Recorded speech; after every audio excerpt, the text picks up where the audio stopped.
Hey everybody, welcome back to the Entrepreneur Experiment podcast with me, Gary Fox. Today, I'm chatting to Ivan Eustace, the co-founder of Tappy Tag. This is an incredible episode. I'm going to flag that with you right now. Ivan is what I would call a stealth success story. You might not know the name, but he has done business and sold businesses to some of the biggest entrepreneur names in the world. You're going to hear how he built and sold his company to Liam Casey, one of the biggest entrepreneurial success stories in Irish history. You're going to hear his relentless curiosity and what drives him. I am fascinated by serially successful entrepreneurs who've started multiple businesses and continue to do so.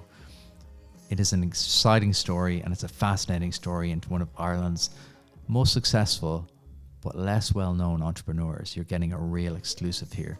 Here's my chat with Ivan Eustace, the co-founder of Tappy Tag. But first, quick thank you to our partners. Thanks to my partner, Square. Everything your business needs, like payments, point of sale, e-commerce, inventory management, chatting endlessly about the weather? Well, you're on your own there.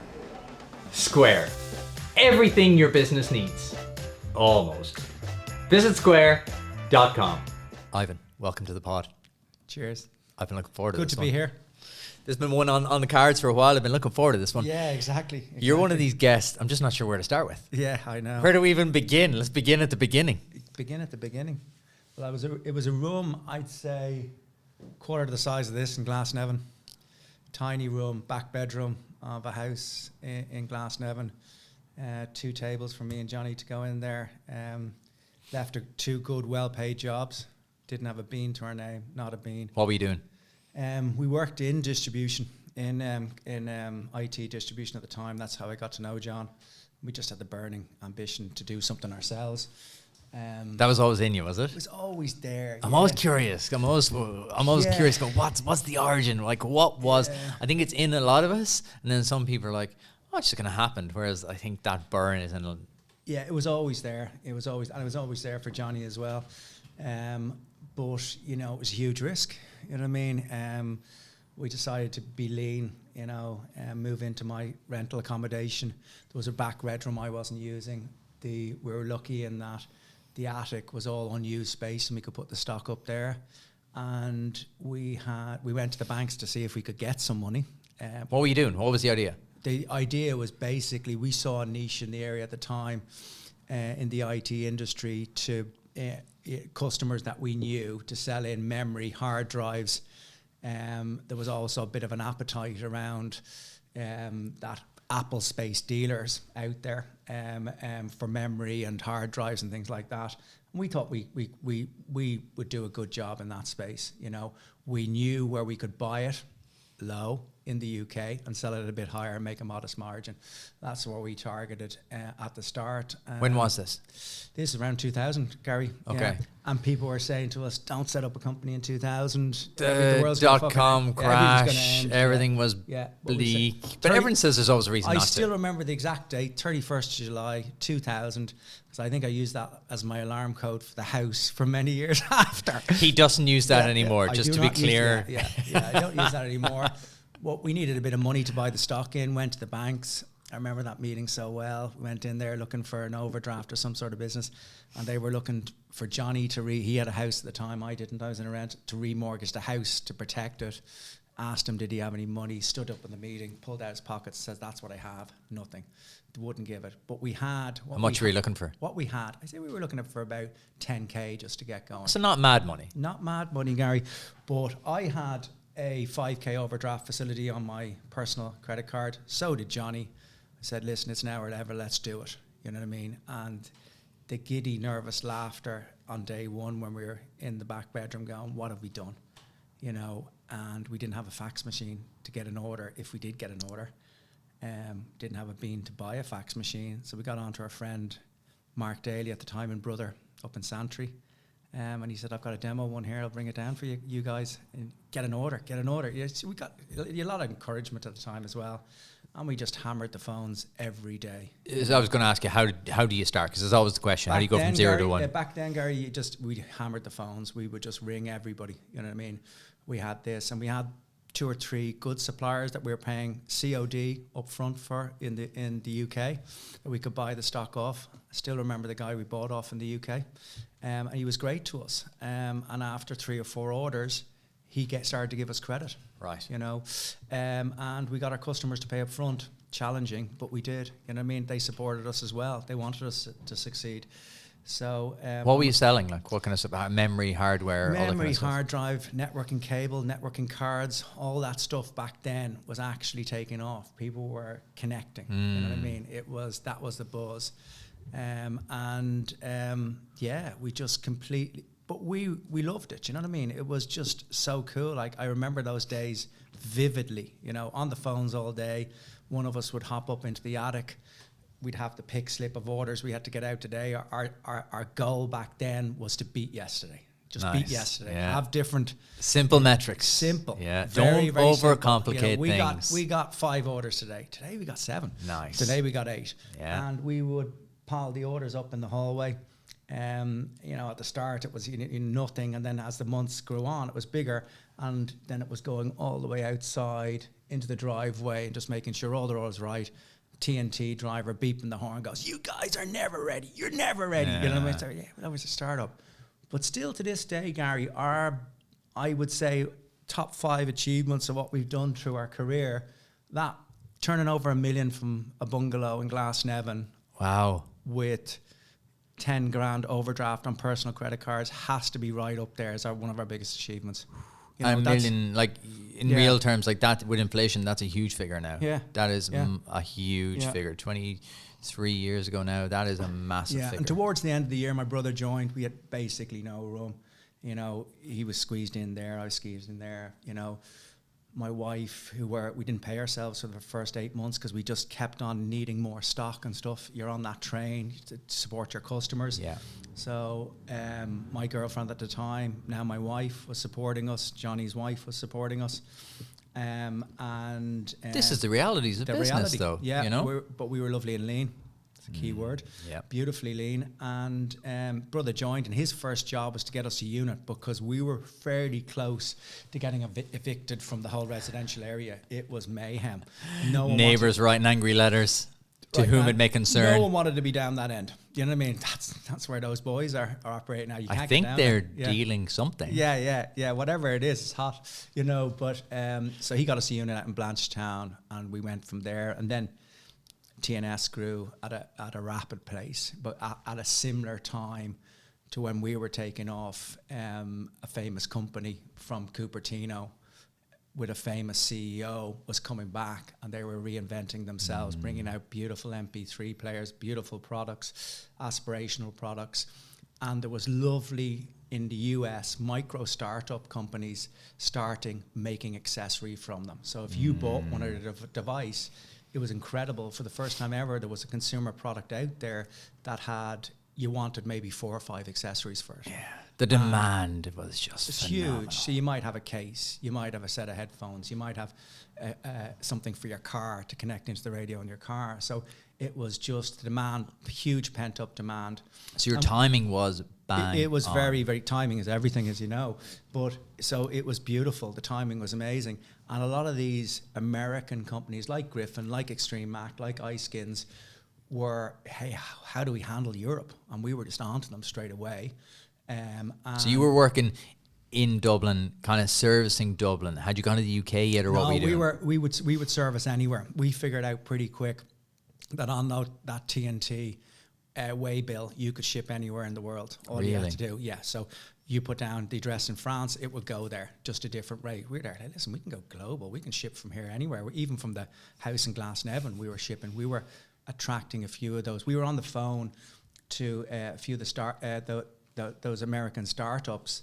One in particular was Griffin at the time. They were a huge accessory maker, and they just wanted someone to look after Europe. And we said, no problem, we can look after Europe. We're there, if you get this be huge. Any inquiries come in for Europe, you just give it to us.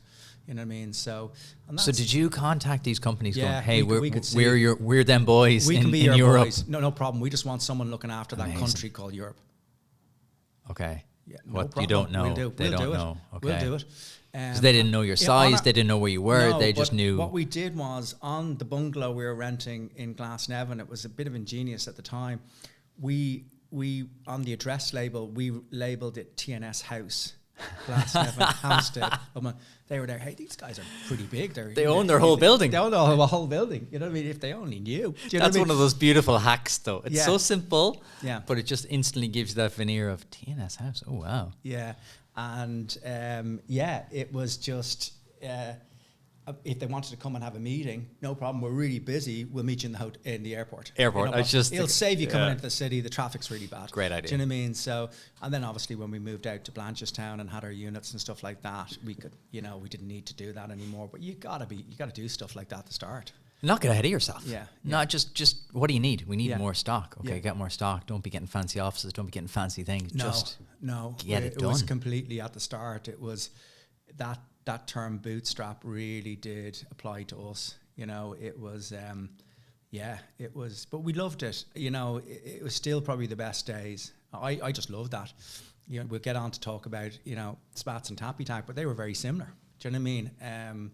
In that it was, you kind of bootstrap that to start, all that that finance piece to buying the stock, I was able to do it. You know what I mean? So it was good. But yeah, it grew at an alarming rate then, TNS, from there, just year on year, double, triple digit growth, it was phenomenal. And that was just through graft, essentially, through graft, getting down, onboarding getting new vendors, onboarding new customers, hanging our hat on the accessory king or the accessory distribution king for that famous Cupertino company that then went on to be, and is still one of the top companies in the world today. And then what was happening, Gary, was they were buying third-party products that wasn't theirs and putting them into their store, and we were one of 15 that was supplying accessories into their stores around Europe, around Asia, and they were opening, as they called them, their worship stores, where you'd go in and have a look at their product, and it was almost like, that's where the term worship came from. Going, wow, look at this, I want that term. And we were supplying them, but they had in about 2008, we were a good size. We had warehousing around the world. We were supporting, great company to work with. They made us better every day. Fantastic, challenging, but they were great. They had this idea at the time that they were going to cut their 15 distribution partners down to 2 or 3, and it was a wow moment for us. Like, wow, wow, terrifying, or wow, this is a great opportunity? Well, I think it was a flip on both sides. We had one, we're going to work our ass off to try and win this, but chances of us winning this are quite remote, and how can we replace that revenue with something else? I was going to ask you, was that a case of if that's gone, that could be the end of you? In that tender process, which went on for the guts of, I'd say, about a year, we were up against billion-dollar companies, like huge companies, and always in the back of our mind was, we'll fight to try and win this, and it would be game changing for the company if we win it. But at the end of the day, we have to be realistic here. You know what I mean? You're up against major competitors. Yeah, you're up against major competitors. But the way that the kind of tender process went with them was they had 15, then they cut it down to 10. We were still in the race, high fiving.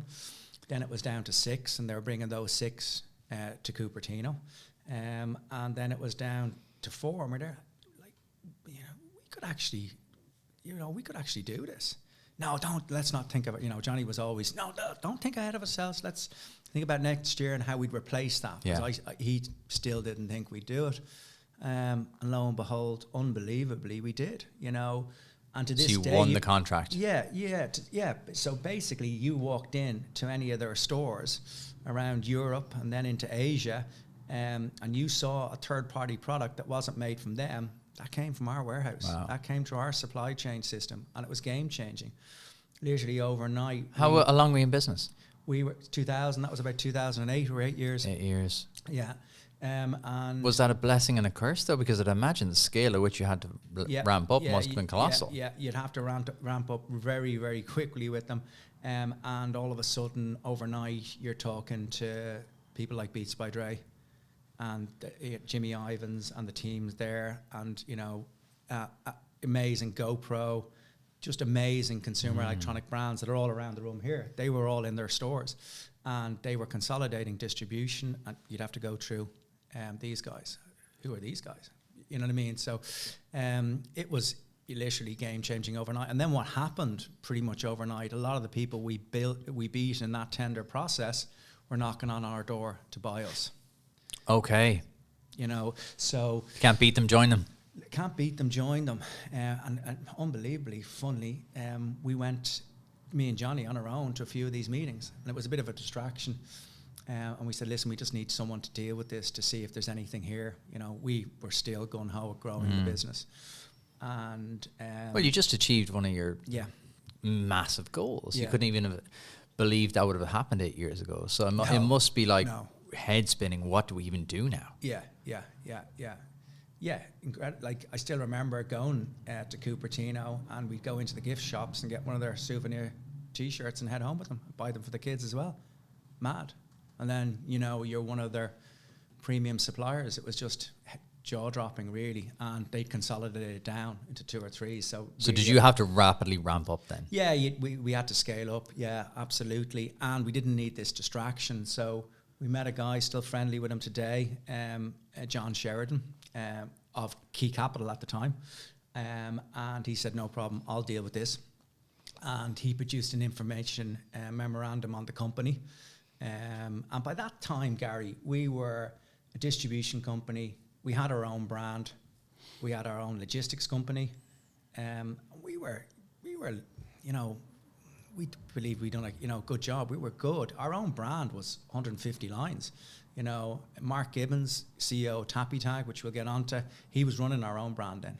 And he was just one of the, really, we had an amazing team, but, he was one of those amazing members, and the brother working for the company. It was just a real great, I'm still friendly with a lot of the people from TNS, you know what I mean? That's special to be able to say that. I think that's a great mark of any entrepreneur's character, if they can still be friendly with people they've worked with previously. That means you've treated people well, you've been fair, and you've brought people with you. Yeah, so if there was any inquiries in on that side of it, John dealt with it, and it's over to him. We didn't get involved. Were you considering selling? Were you considering looking at different options? No. And we did a few meetings with John, and just it wasn't the fit there, with a lot of these companies that had kind of lost out on that tender process. And we just said, no, that wouldn't be a fit for us.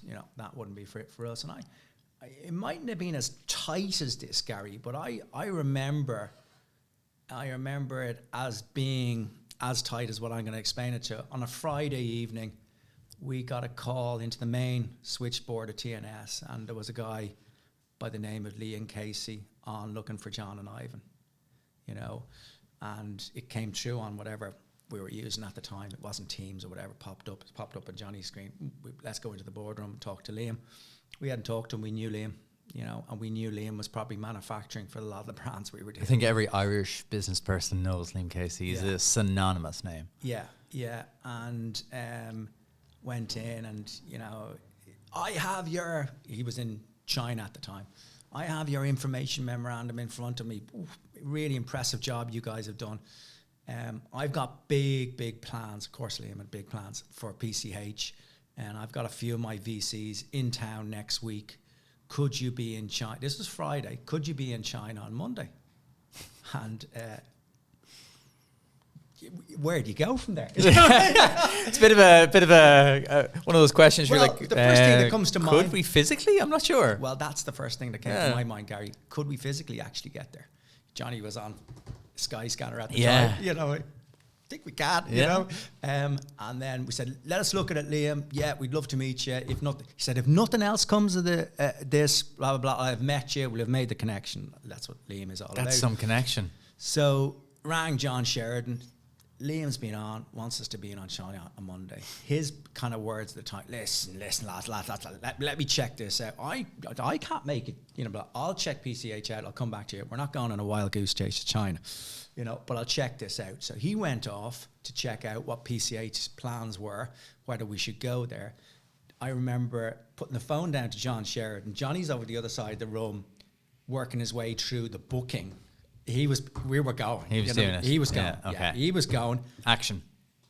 Just as he was about to hit enter on buying the tickets, which I think we were flying on a Saturday or Sunday the next day, John rings back and goes, we're going to China. You know what I mean? We're going to China. Liam has massive plans. Right. This could be manufacturer right through to the retailer. Amazing supply chain story. And literally 24 hours later, Johnny goes, just as well, because I booked the tickets, John. You know what I mean? You're there. Did he? Yeah, the tickets are booked. All right. So it's magic. So home, 24 hours explain to your later. Wife, going, I won't be home till probably And we got that a few Friday times. week. We got that a few times with Liam. Got that a few times. He's always a bit nervous when Liam runs through, because you could So Saturday morning, you're at the airport, you jet off, touchdown in China Saturday a few evening, days later. Sunday morning, we were on the border in China, getting a visa at the border in China, and meeting Liam at the border, and heading off to Sunday night into Monday, into basically seeing what he was doing out in China, which was mind blowing. So we could see a lot of the brands that we were dealing with, he was actually manufacturing for. Was this your first time out there? Not to Liam, yes, but with China, we'd been out there quite a bit with Jivo, our own brand, we hit it off with Liam straight away. He was the exact cut of me and Johnny. Like, he was just all still to this day, he's all about opportunity, all about growth. I'd still ring Liam and be on a high after the phone call. You know what I mean? Certain people like that just have that energy. Yeah. Have that it factor. It was just, he could see, jeez, the lads are, you did this, we were identical, me, Johnny and Liam. Really great, got on great. What did he want to do with you guys? So he wanted to acquire us, and he wanted us to be the front end of the distribution. So basically, he was making for the likes of Beats by Dre. We'd be picking it up from him. We'd be putting it into retail. Okay. End-to-end supply chain. Phenomenal. So powerful.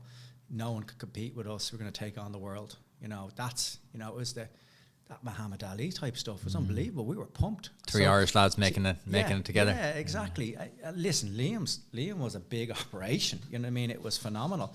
And he goes, listen, I remember being a whirlwind visit. Whirlwind. You know what I mean? We were seeing the operation.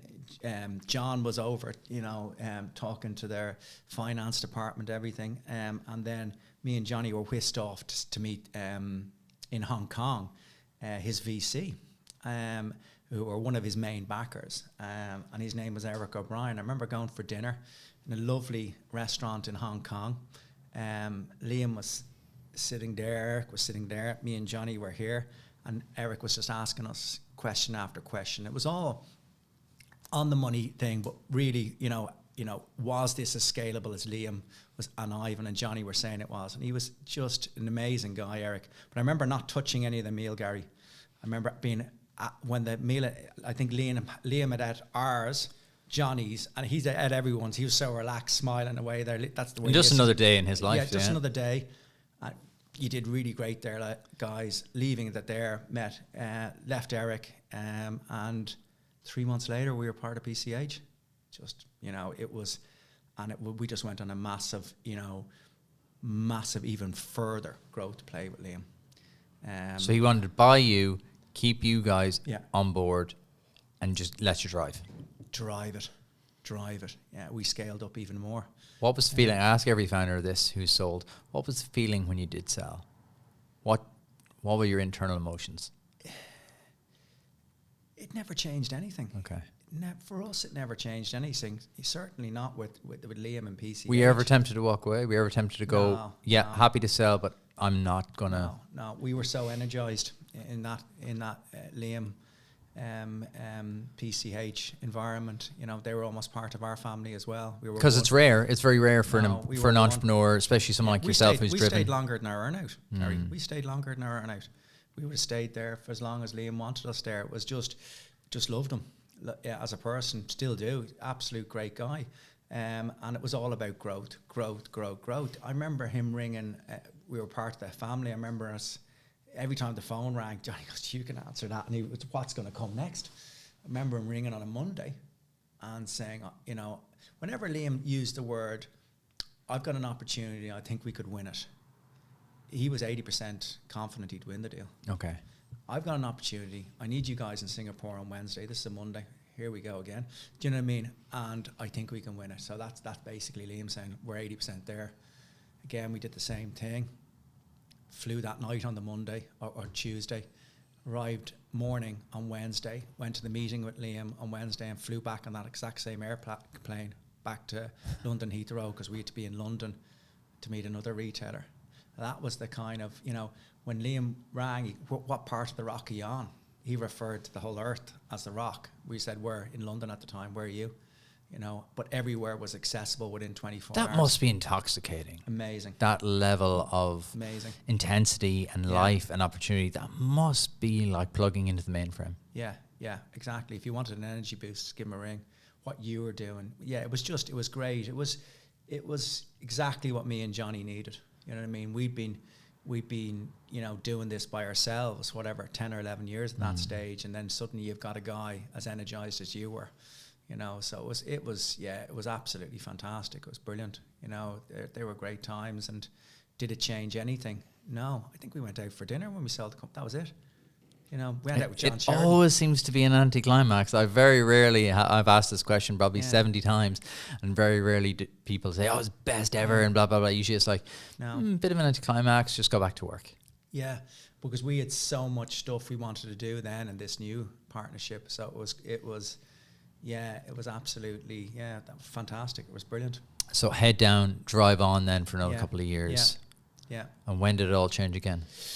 When did it all change again? I suppose that, you know, that journey came to the end probably around 15, 16. We'd stayed on for a good bit. Liam decided he wanted to go in a separate direction to the company in Cupertino. So they went a separate path, separate direction. And as part of that, you know, the TNS arm of it was sold off. And we did that transaction then for Liam, and then we went our separate ways, and that, you know, that journey came to an end. But boy, it was an amazing 15, 16 I'll ask years. that follow-up question. What did it feel like then? Because that was probably the real exit. What are we going to do next? We were still young. That's the way me, Johnny, and now we had a third person, Mark, because we said, Mark, whatever you do, we want to be part of, because he was one of our best guys in TNS. That was ringing in his ears for about 4 or 5 years. I can't do anything without Johnny and Ivan because they wanted to do it with me. Right. So initially we went into consultancy, and we did consultancy work because a lot of these brands were saying, we need these 3 guys. They've done it. Yeah. We were working for distributors, we were working for brands, and we were telling them how they could execute, and we were doing that. And we enjoyed it. Did it give us that buzz? No. Because you're doing it for someone, you know. It's transactional. Yeah. You go in, it starts, it ends. There's no build. Yeah. And you strike me as kind of character that needs that buzz. Yeah, like get that energy coming across the table from you. You need that mission. So we invested. We did a few investments. We did that, and then the 3 of us had. But we were always, our eye was on something else. Investing didn't scratch the itch for you. No. And then you need to be hands on. Yeah. And then through my TNS days, I suppose leads on to the Spatz story, Gary. In that I was grossly overweight, too much focused on TNS, needed something else to do, and I madly took up triathlon. You know, because it's around 2015, 16. No, well, it's way further back in TNS. I'd say about 2008, 2009, 8 years basically not looking after myself. Right. Went to buy a house, failed the medical, overweight, fatty liver, cholesterol through the roof. Well, I need something to do, and I was watching the TV, saw triathlon on the TV, and took that up. At the time, I was doing a bit of work for Temple Street, and I wanted to do a bit of fundraising. And you'd always, in a sport, golf, you'd associate yourself to a Tiger Woods.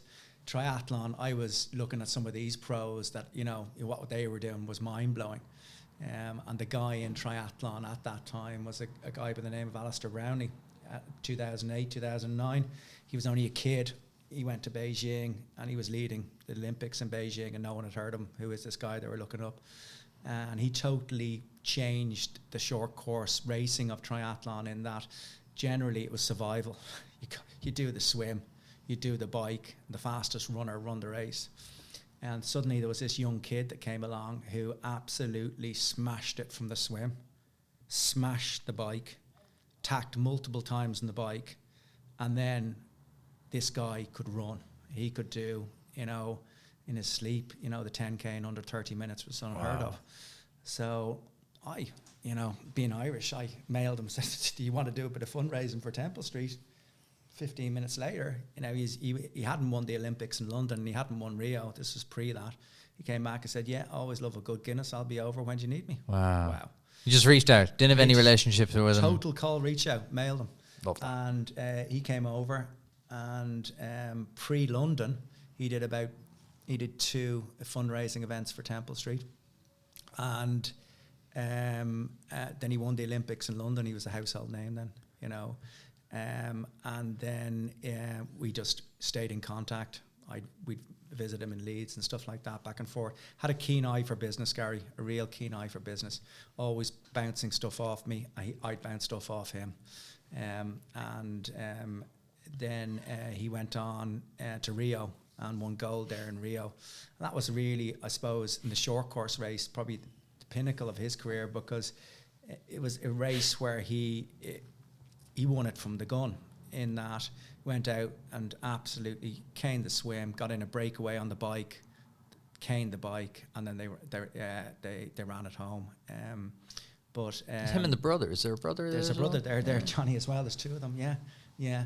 Johnny's a great guy as well, and a phenomenal athlete. I suppose that's what makes them great. You can the 2 of them top, and they can train with each other.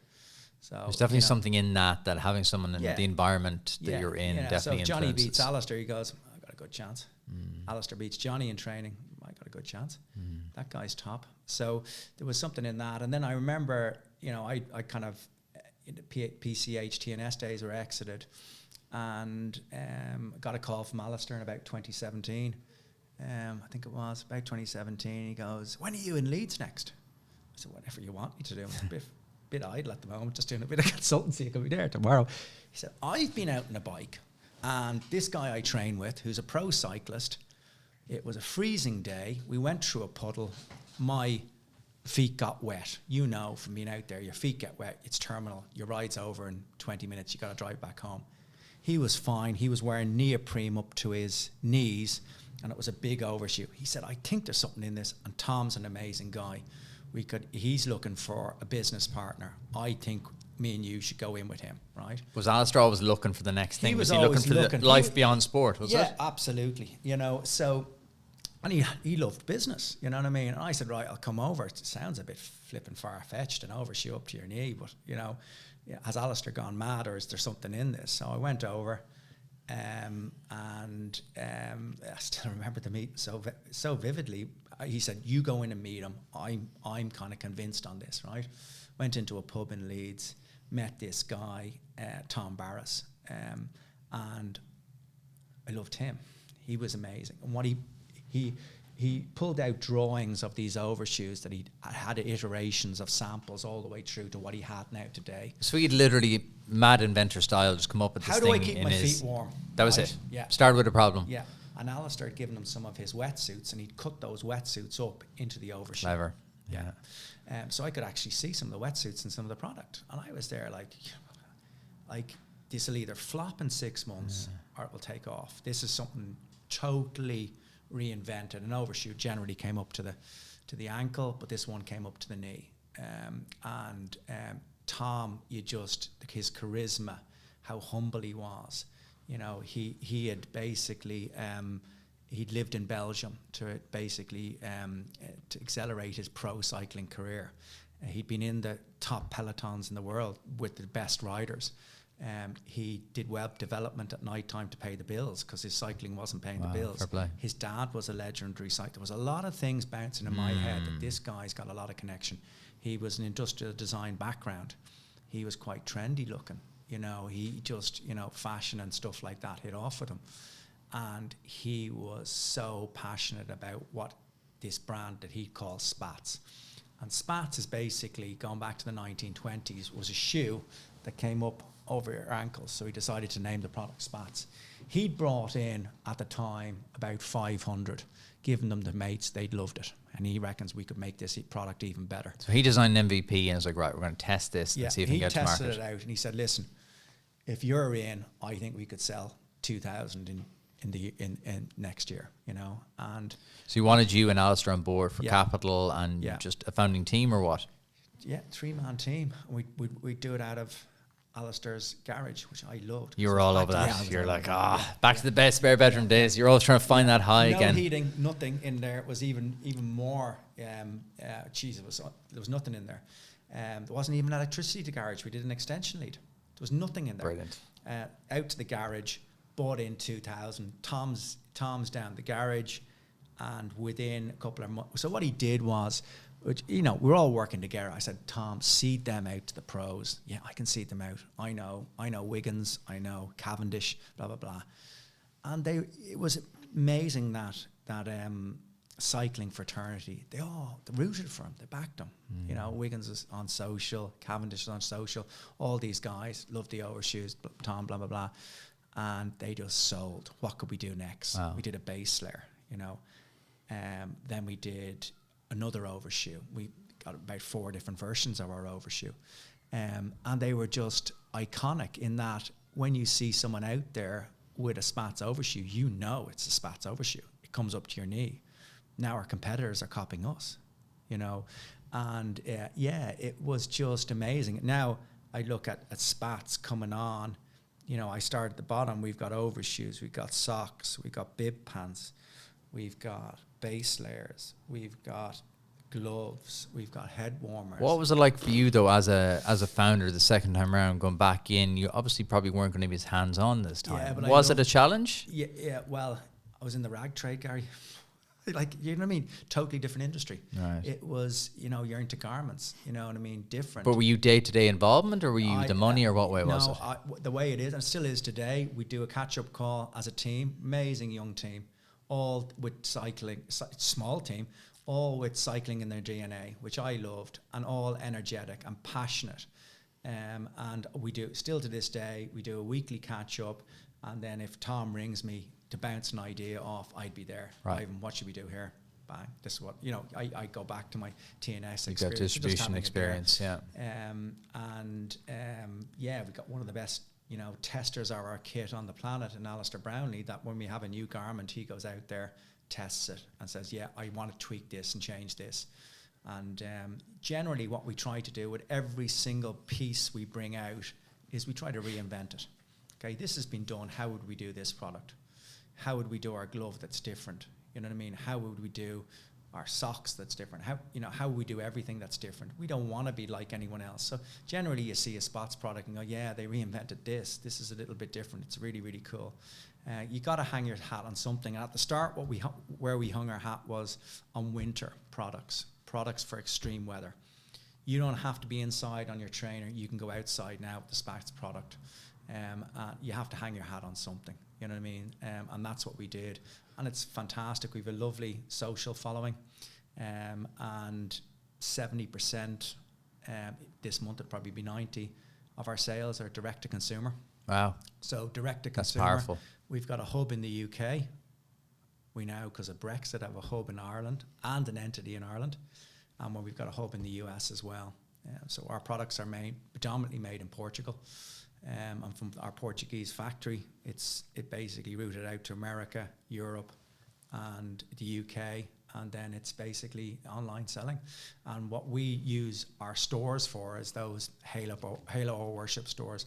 So we might have mannequins in there where you can actually see the Spats product on stuff. So again, not too dissimilar, I suppose, Gary, to what Beats you originally or knew, GoPro yeah. would have done. If we're going to go into store, guys, these stores need to represent our product and our brand.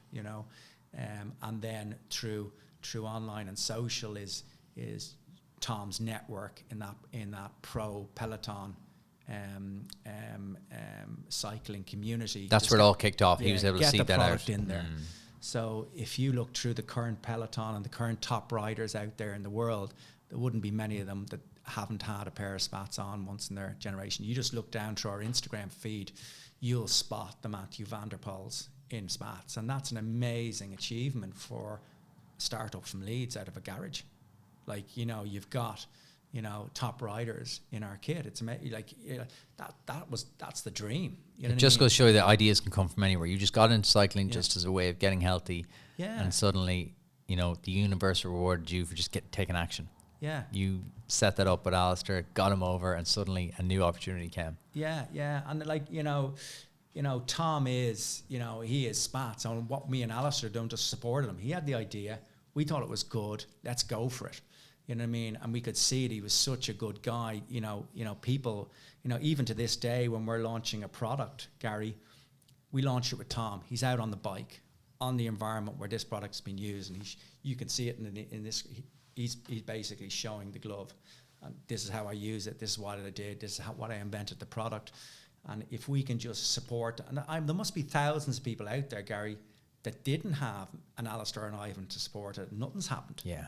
This, you know, I encourage him all the time. It's a good lesson, though, what it takes to be a founder, to have a successful company. You need distribution. You need expertise. Yeah. You know, you can That's start what I from could nothing. offer. Yeah. You start from nothing. You might make it. You might not. But if you layer on distribution and expertise, you're more likely to start a rocket ship than not. Yeah. Great guy, and he's still to this day ringing me yesterday with ideas for products. I'm there. Wow. You know what I mean? Still the energy, you know, the drive and the love for it. You know what I mean? He still tries to get out on his bike every other day, and that's really important. You know what I mean? That's work and play. It's exactly. always product testing. Always coming up with ideas. I always see a video coming back on the team's the WhatsApp group of him out just tested this new product, and it's just it must be beautiful for him seeing his brand flourishing where he had the idea for, and then every day he's on his bike where he loved, testing out kit for his company and brand. It's beautiful. It's full beautiful. circle. What year was that?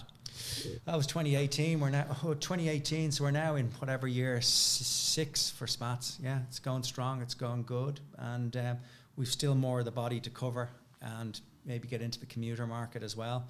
And we've done a lot of collabs on the back of last year. For the first time ever, we've done collaborations with other brands. Brilliant. Which that was a first for us. 2 brands from actually Leeds. One was a nutrition brand, where we were pretty much the first to do a flask that kept your drink warm on the bike, and we used their nutrition in the flask. So that was a collab product. And then we've done a collab with a bag manufacturer out of Leeds as well, and that worked really well. So there's loads of stuff we can do in that space and expand further. So that's good, and we're excited. And then when did the next venture come to you, or when did you come up with the next venture? The next venture, Tappy Tag. That's the day to day at the moment, and consuming. And where did that come from? Beautiful trip to Vegas. Where else, Kerry? Okay. Didn't think we were going there, but let's go. Yeah, let's go to Vegas. Yeah, trip to Vegas, 2019, just before the pandemic. I'm pretty convinced we were that zero case coming back to Europe. But anyway, we went to Vegas, forgot the business cards, had to go in, get. What were you doing over there? We were doing consultancy at the time, meeting a lot of the brands in that consultancy phase, me, Mark and John, and no business cards, and collecting an ocean load of business cards over there. Mark kept on saying, there has to be a better way than doing this. This is just a complete joke. It's not environmentally friendly. And how are we going to go through all these? And, you know, spent a couple of $100 on business cards in Vegas. Came back, and in 2020, we spent that whole next year while we were doing consultancy looking at alternatives. What could we do? So from that pain point, you decided, right, there's a better way. Yeah. All good companies are made out of a pain point, Gary, aren't they? And there has to be something. Mark was like a dog on a bone on it. There has to be something, you know. And he looked at the NFC and building out a cloud. It took a long time. You know what I mean? We had to kind of hire a dispersed group of software developers around the world that could look at this. They came back and said, yeah, you can build out something with QR, but you could also build in NFC, which would be cool. And most of the phones have NFC, so you could actually share with a tap, you know. And February 2021, a year later, Gary, we launched first iteration of Tappy Tag, which was that basically single user business card, whereby they could get onto our platform and our software that we developed, the cloud-based software that we developed out in the background by, I think at the start it might have been a PVC card, you know. So again, we could brand up the PVC card with name, title. Then when they tapped, they could create their own profile like you've done there today. And that was our first product launch in February 2021. And then because you're getting it out to customers, they're then giving you pain points where it's getting exciting and you're going, wow, we could grow. So we had corporates coming back and go, yeah, but what happens if we want to put 100 people on this? It's a great dilemma. Our attitude in TNS was just say yes. So we were going back to the software developers and going, we've got guys that want to put 100 people on it and they want to centrally manage it from one login. Okay. Right? Said, yeah, we could do that. You know, it's going to take a bit of time to build it up. So just try and keep that customer waiting there in the wings. You have a prototype ready in 6 weeks. See it in, just a couple of changes to the login screen, but that's perfect. So then we had our corporate offering, which was for the likes who are on board it today, all around here. You got Eversheds, Deloitte's, KPMG, the banks, AIB, all on that corporate managed system where they have a fleet of business cards, like the one here, like the one on me here, and they can tap and share their details. And then if someone's title has changed or someone's got a rise or a promotion within the company, they email through to the person that's looking after it. They can change those details. Amazing. They can add a PDF. They almost use Tappy Tag as a business tool. You know what I mean? As a marketing tool. You know, and it's that ultimate networking offering whereby you're never losing a lead again. You're tapping. I was on a call there yesterday. I was telling you just as we were having lunch, and it was a recruitment company in London. And the first thing I always say is, where did you hear of us? And she said one of the directors was in Suit Supply, a fashion store in London. And the first thing the guy did in there was he tapped with a Tappy Tag, the sales rep in there, captured my director's details, fired it to the CRM. He had their details. It was a two-way exchange within 30 seconds. Mind-blowing. And he said, we need this. Came back on 24 hours later. I'm on a call with Chrissy. How can we roll it out in our recruitment company? Because we go to recruitment fairs. We might have 600 people coming to the stand where we've got to capture their details and put them into our CRM. I said, it's done. She goes, what do you mean it's done? It's done with Tappy Tag. I'll give you a demo now. This is how you do it. This is how you capture the details. And with our open API, it will fire directly into your Bullhorn CRM. Mind-blowing. You know what I mean? And it's such a simple concept when you explain it. Like it's, you know, you just tap the back of the phone, their details pop up, or you can put up I can put up my Spotify or my YouTube or my direct email, or it's tweakable. I think that's what's very cool about totally it. Customizable. It's not a digital business card, as in it taps and it gives me my name and an email. It's literally anything. Yeah, the you can tap it and do customization is anything. beautiful. It's We've got some companies here, construction companies architectural firms who not only have stuff that they want to share, they also would have projects they've done, and they can create custom icons for, you know, a building that they've done an architectural project on, and they might have 5 of them up there. So when they tap it, that's my details, and that's our brochure. Your portfolio is right within there in front 5 of you, seconds. You've got your portfolio. It's all there. So it just makes that connection at the start just amazing, and it's a really good first impression, and it's sustainable. You know what I mean? You're not regurgitating thousands of business cards each year and ordering them up, you know. So there is that big sustainability play with it as well. But but how did you guys, so there's 3 of you, you're like, oh, we're going to solve, you're doing a bit of consultancy, had this idea, we're going to solve this problem. How did you go from that to Tappy Tag now where we are? Because it sounds simple when you explain it like that, and it's such an obvious thing, but I'd imagine it wasn't quite so straightforward. So how did you say go from 0 to 1 again? Because that's always the hardest part. Exactly. You know, we had COVID happening in the background. Yeah. You know, a lot of people were saying, "Geez, you know, is there anyone out there sharing details?" There was. Conferences are going to be gone. Blah blah blah blah blah. Yeah. So the consultancy was kind of going on down and down because of the COVID, and it gave us the opportunity to spend more time on Tappy Tag, I got you. which was great. And we're back to the old bedroom. Got the bug. Yeah, got the bug bedroom again. So we're back to Mark's bedroom. He was setting up the printers. We wanted to do this all in-house. You know, for the vehicle, we wanted to be printing. Putting the band back together. Putting the band back together, back to the bedroom. But in this instance, it was Mark's bedroom in Clondalkin. And he ordered up the printers where he could print the stuff there and we could distribute there. And then we had our dispersed software team were developing out the secret sauce in the background, which is the real, what Tappy Tag is made of. So yeah, we were lucky at that moment that the consultancy was taking a back seat. We could focus on. Okay, I understand. And we knew pretty quick that we're going to need a premises. So we were looking around. At that time, Mark was thinking of moving to Athlone. His partner was from Athlone. They were going to settle down at Roots. So we said we'd look at Athlone because we don't mind moving out of the six, out of the city here. And we were just, blown away what we could get down there. So we're in the old iconic Midland studio for RTE. Oh, cool. Unbelievable. In the centre of Athlone. 5 minutes from Sean's Bar. It's the dream. You know what I mean?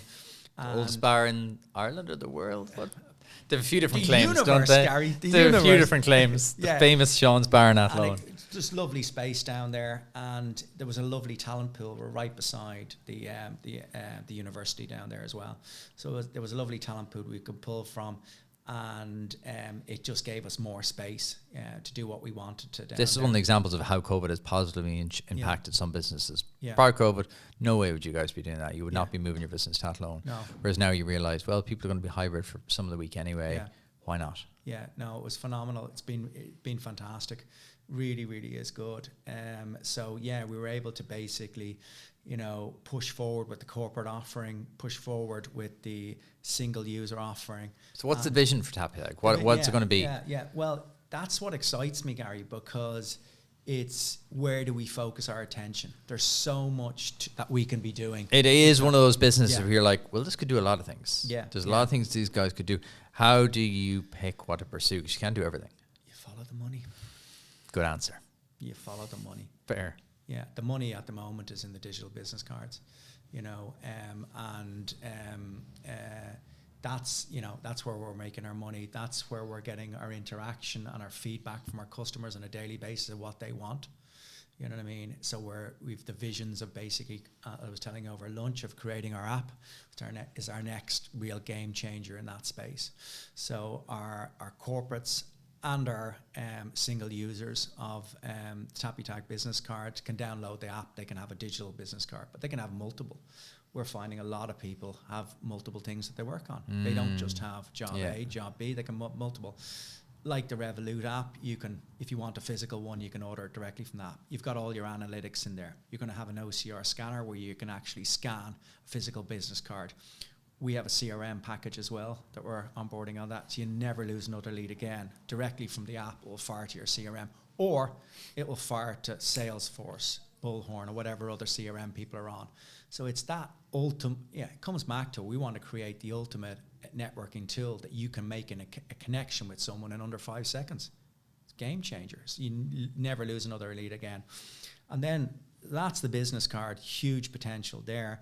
We've then got an asset management piece that we're rolling out. We got our first customer that we're onboarding on that, whereby we went in to actually sell them the business cards, and they went, this could work as a really good asset management piece, those little phone tags that you have on your phone. But when you say asset management, what do you mean? Like attaching to physical bits of machinery and equipment, is it? You've got it in one, Gary. Okay. Yeah. So basically, a lot of these companies, Inland Waterways is the one that we're rolling out to this week. We've got our first batch going on tomorrow.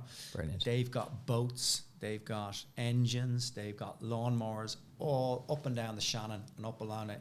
They haven't a clue what they have and just what's there. I think that's the vast majority of a lot of businesses with physical inventory. Yeah, Like this yeah. seems like a no-brainer in Yeah. terms of, Yeah. so you can keep track of it. All I need to do is just scan it, and then I know. It's a tag, on the actual product. You scan it. They've got about 20 different fields for that. When it was at last serviced. Brilliant. Yeah. Who owns that product? Is it lock 1 or lock 12? Where should that product be? A tutorial on how to use that product. Amazing. A lot of people don't know how to use some of the product. So if I'm sent out to do a job, I'm like, first time in this machine, I Yeah. can just go pop, Yeah. and it'll show me exactly. And if you want that's very smart. Very smart. If you want to log it out of that site, let's say it's supposed to be at lock 27 or up in Mealaclock or whatever, you have to log it out. So Gary needs to log it out, and he needs to tell him where he's moving it. Some of the people would take them home, use that machinery at home. So if there's a movement on it, you have to notify So the them chain of of it. custody, you always know where things are. Amazing. Exactly. So, but we see huge potential, not just for an inland waterways where they want to put a couple of thousand assets on our asset management piece. We see there's hospitals out there that we've got inquiries in from. We've got lots of different industries that could use this as what we're a low-cost asset management piece. You know what I mean? But any businesses with heavy machinery or expensive machinery, Yeah. just trying to track where that is. I love the servicing bit. When was the last serviced? How to use it? Like, it's very clever. So they were based obviously down there in Athlone. They came in to see us at the time. We invited them in. We were obviously trying to show them our business card solution, and they twigged that this could be something that they could, is there something in this? At the time we were looking at asset management, so that's going to be phenomenal, and we see huge opportunity for that. And then we've got the whole way the world at the moment, Gary, is digitization.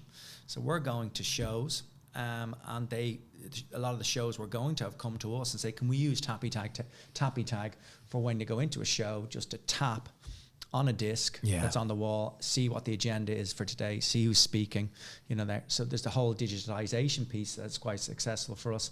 Proximity marketing, whereby you go into a coffee shop like we were in, you get good service.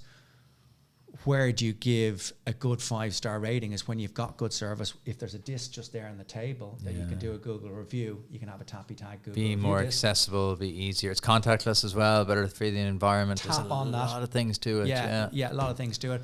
And then kind of like our next band, our next wave is Tappy Tag Table. And it's something that we saw at the very start when we were in America and in Canada and in Asia, was by you could tap on, when you arrived at a table for dinner, was a little disc on the actual table, and there was no waiter service. Yeah.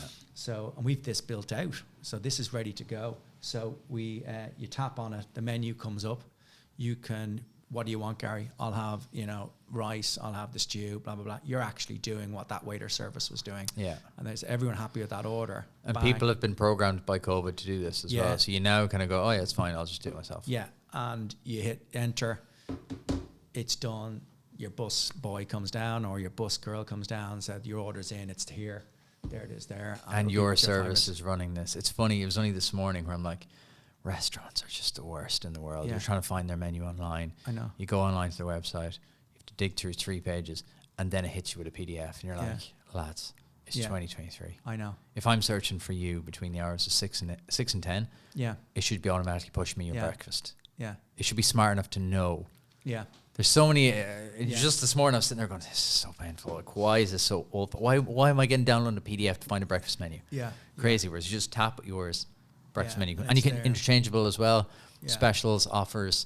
And the younger Brilliant. generation are just so on this. You know what I mean? It just they're makes all over sense, it. right? Yeah. It's just obvious. It just makes sense. So in my mind, it's just I'm bamboozled by the opportunity, But as a business owner with John and Mark, we're focused on where at the moment is driving.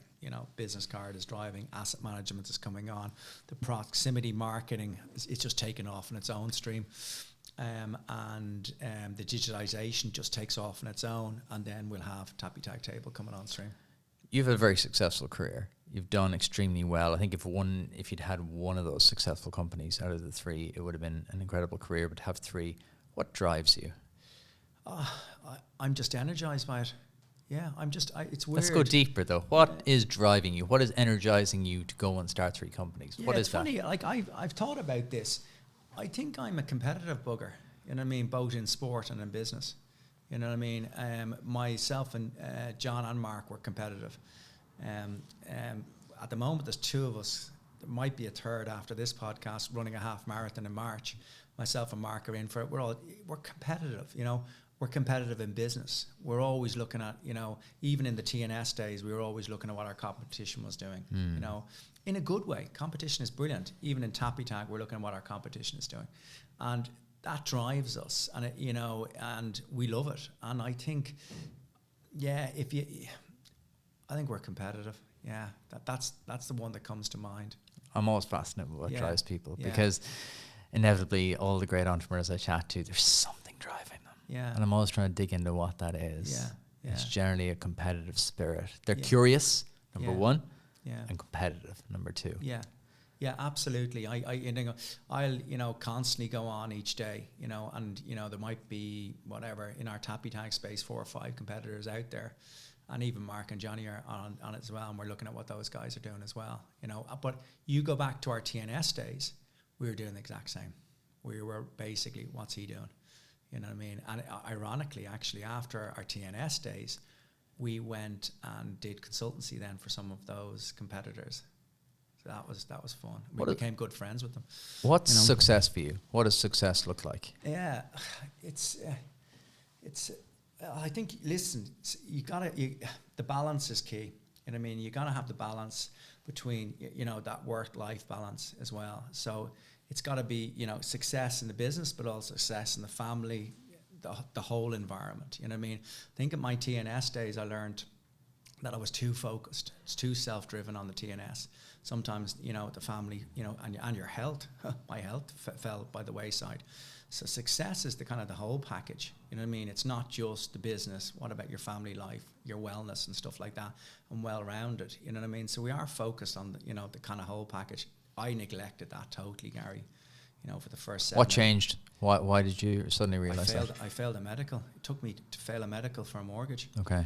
I was buying a house about 2007 I bought the house, went in and everything was good, buying the house, you move in, great, and bang, you failed the medical for that mortgage. And that was the wake-up call. That was the wake-up call. So success is, it's the whole total package, you know what I mean? And I suppose when you're young, me and Johnny were just driven on TNS, You can bounce back quicker when you're young as well. Yeah, it was TNS. We both got married in the same month, August, because it was the quietest month of the year for TNS. You laugh at that, but that's true. That is true. I kind of admire that obsession. You know what I mean? We were just obsessed, but now success is, how's Yasmin, how's Jonah, how's Madry, how's wife, friends. Can you switch off? Can you switch off from business? Yeah, I couldn't back in the TNS days. I couldn't. Now I can. I'm better at doing it.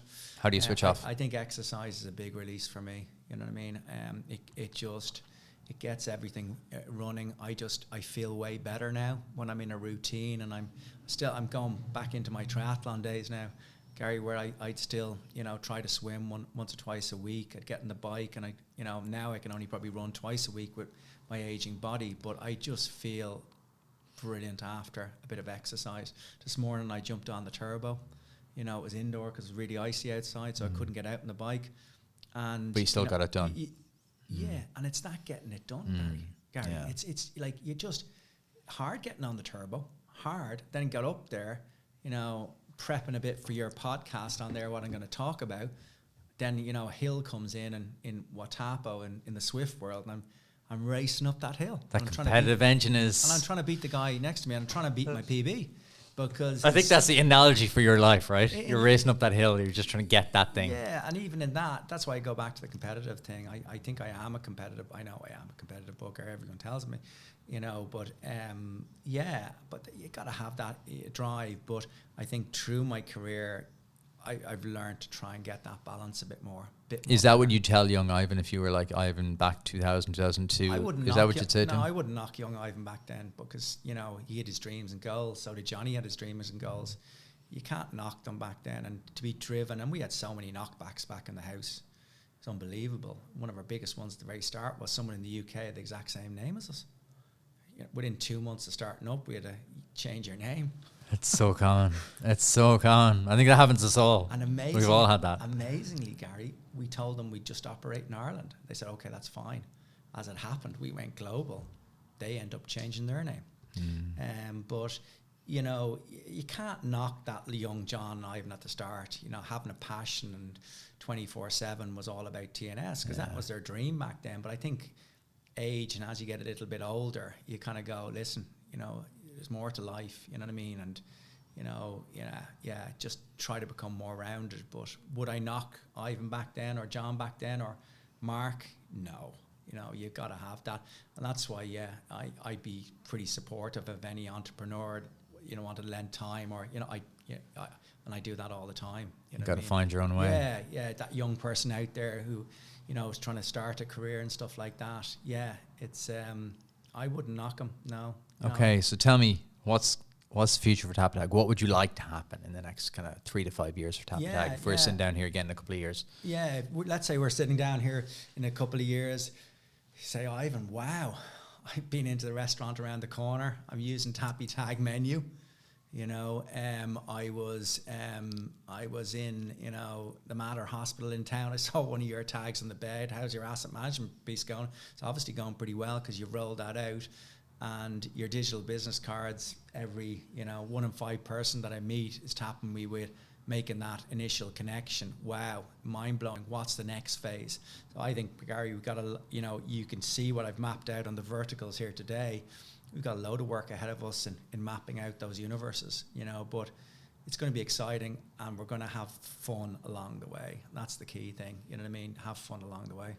I feel energized. I just literally haven't had that hour with you. I didn't need that next coffee. Yeah. Ivan, is there a book that's made an impact on you personally or professionally, or is there any other method that you've learned? Yeah, I mean, one of the first, I like, you know, I do like dabbling into a book, and I do like getting fixated on book.